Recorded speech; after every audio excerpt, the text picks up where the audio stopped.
I forgot to turn the camera on. So I'm setting these balls up the way they were my last inning in the tournament on Sunday night when I won the tournament. This is all that I remember about this particular tournament, besides some specific shots, as I remember this out. So I'm setting, and I'm watching my opponent right now. My opponent was a very, very good player. My opponent was a better 8-ball player than me. I feel quite fortunate to have won. But he managed to miss a shot. He had stripes, and he managed to miss a shot and leave me this. I think he tried to put the 9 in and then come over for the 13, but the 9 didn't go in. So here we sit, and because my feet were killing me, I'm going pretty slowly up to the table. And this is one of those rare occasions, for me especially, where I saw the entire layout and knew exactly what I had to do. And my problem ball had two. I had two problems here. One was the 2 ball to get back over here for these balls. And the other one was I needed to get the right angle on this 4. I needed to get this 4 with the cue ball about on this angle.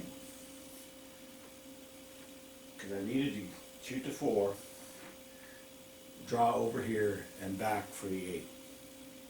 I could not shoot the 4 with follow and come out 2 rails because there's a ball in my way. I could not come out and be shooting the 4 like this, like with bottom left, because I'm right-handed. And I was not going to be in the finals of a tournament shooting a shot like this left-handed. I wasn't going to take that kind of a chance. So there was an issue with that. Now, what was my issue with getting from the 2 to the 7? Well, these 2 balls sucked, and this 2's pretty close to the rail. If I get the cue ball too straight, then it's going to go down there with follow, and it's going to do something stupid. If I get it at more of an angle, I got to worry about a scratch, got to worry about getting behind the 8. What I had to do was get inside this 2 ball so that I could follow straight to the foot rail with right English, not have to worry about hitting this rail at all. Straight to the foot rail with right English and come back out here. So I got this going through my head. Again, I was concentrating really well and moving slowly enough to give myself time to concentrate. So I had to bank this one. I had no other choice. There was not going to be a safety against this guy I was playing. So I had to bank this one, and I had to get the cue ball inside the 2. We'll see what happens in real life, but on Sunday, I hit it perfect. Right, so this time I did not hit it perfect. I had a goofy ass angle. See, I'm not going to shoot. This is a bad angle. Shooting this shot, even if I hit it right, and I didn't hit it even nearly close to right because I was mad because I missed it. Look how goofy this is. I need to be straight in on this 7 ball. But look, that's not straight in. So on Sunday, I happened to get just a little bit inside the 6 or this 2 ball, which is what I wanted. As I said, I hit it perfect. So that meant all I had to do was adjust for my throw, and shoot top right on the shot, and come over like that, and get straight on a 7. Now, in the tournament, I wasn't worried about this scratch at all, and the way the ball came, it was about like this angle instead of this angle. So it really wasn't an issue for me. So here we are. Now I'm close enough to straight in on the 7 that I can do something about it.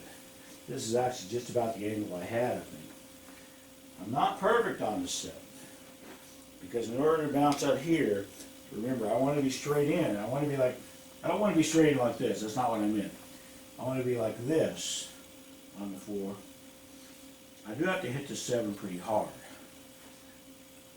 And these pockets, while not particularly tight, the tables are just messed up.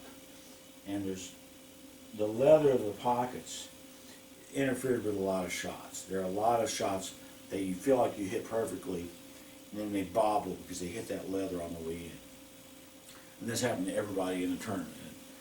Oh well, you know. But I was definitely aware of that, and it made me a little bit nervous to shoot the 7 as hard as I did, just to make sure I bounced out far enough.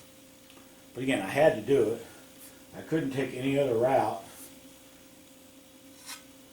I couldn't take the 2-rail route because there were balls down there. So just got on this damn shot.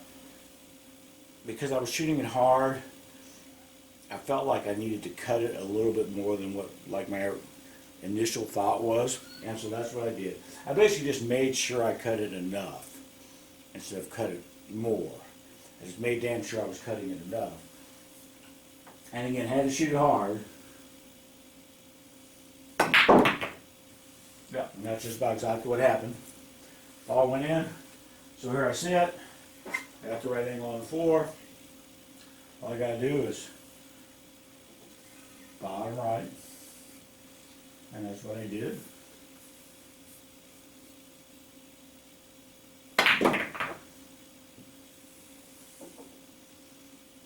Yeah, I think I ended up a little bit closer on Sunday, but that's actually about the angle that I had. And so yeah, now this is my game, set, match, tournament ball for me. Call the 8.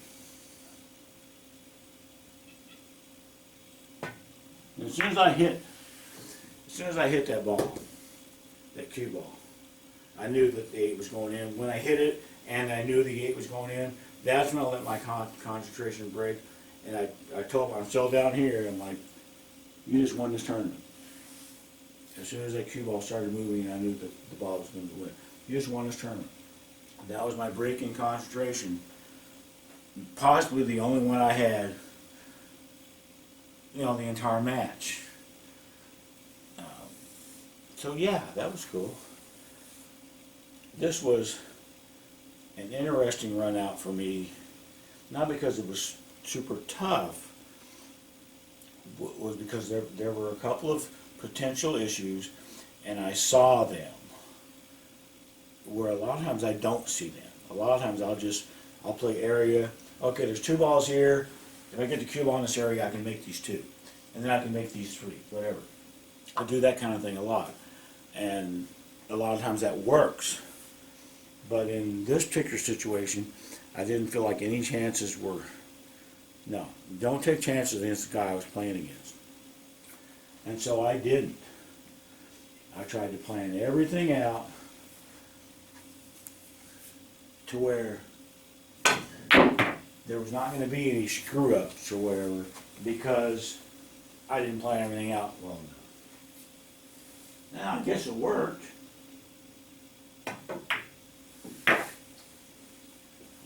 Certainly, at least for that game and that match.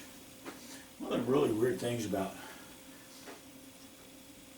the finals and the hot seat match, I played the same guy.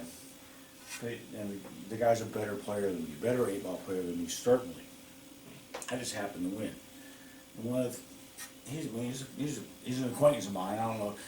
He's a friend of mine, but not so much a friend that he's not going to ask me to help him move or anything like that. But this is the thing about this particular tournament and those last 2 matches, is I really and truly feel like a big reason that I won those matches was because I was playing him. And it's not because, oh, I'm better than him, I'm glad I played him. It's because he has such a conservative and efficient style that I found myself copying it. I found myself having like no wasted motion or effort on any shot, which is kind of like this guy's hallmark. No wasted effort. And I found myself copying that style those last 2 matches that I played. And I really believe that's a big reason why I won the tournament. Not because I was playing that guy, but because I was copying that guy. I've been watching him play and playing against him, seeing what he was doing, seeing how incredibly efficient it was, and said, yeah, that seemed like a cool thing to do, Dave, so let's do that. See, I got the wrong angle on that 12. That would have never happened on Sunday when I was concentrating well.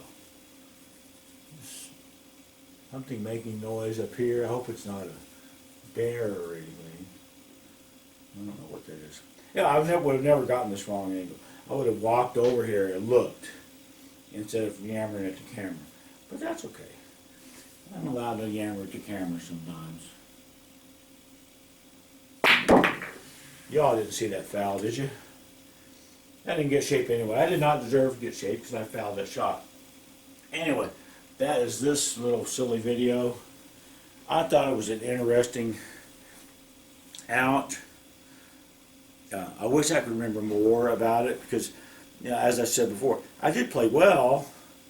It seemed like there were a lot of lessons that I could have learned, you know, from revisiting, you know, some of the runs that I did, some of the runs that my opponents did, things like that.